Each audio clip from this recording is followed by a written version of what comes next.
नाफरमानी की। बस खुदा ने उनको 40 साल के लिए फिलिस्तियों के कब्जे में कर दिया।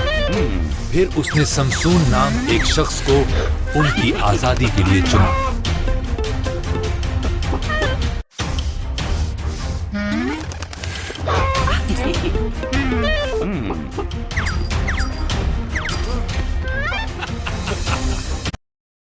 एक फरिश्ते ने समसून की मां से वादा किया कि उसके बेटा पैदा होगा।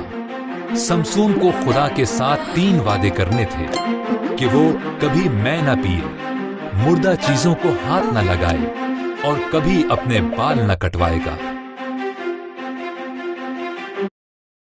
खुदा ने समसून को बहुत ताकतवर बनाया।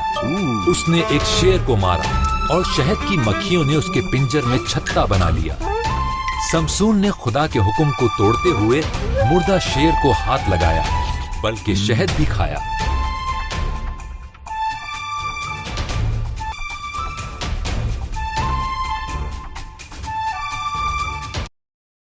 समसून दलैला नामी एक औरत से मोहब्बत करने लगा।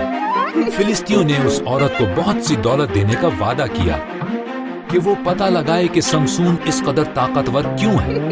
वो बार बार उससे पूछती रही। आखिरकार समसून ने दलैला को राज बता ही दिया।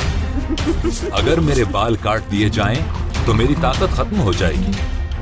बस जब वो सो रहा था तो दलैला ने एक आदमी को बुलवाया और उसके बाल काट दिए, जिससे समसून की ताकत।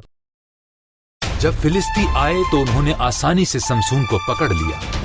उन्होंने उसकी आंखें निकाल दी और उसे कैद में डाल दिया, जहां वो चक्की पीसता था।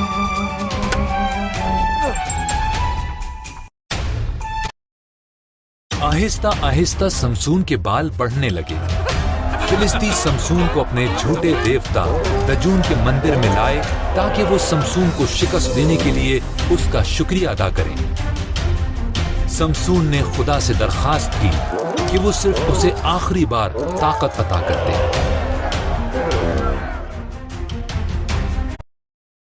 समसून 2 सुतूनों के दरमियान खड़ा हो गया और उन्हें जोर से धकेला। मंदिर गिर गया। तमाम फिलिस्ती और उनके साथ समसून भी मर गए। समसून ने तो अपने वादे पूरे न किए, मगर खुदा ने किए।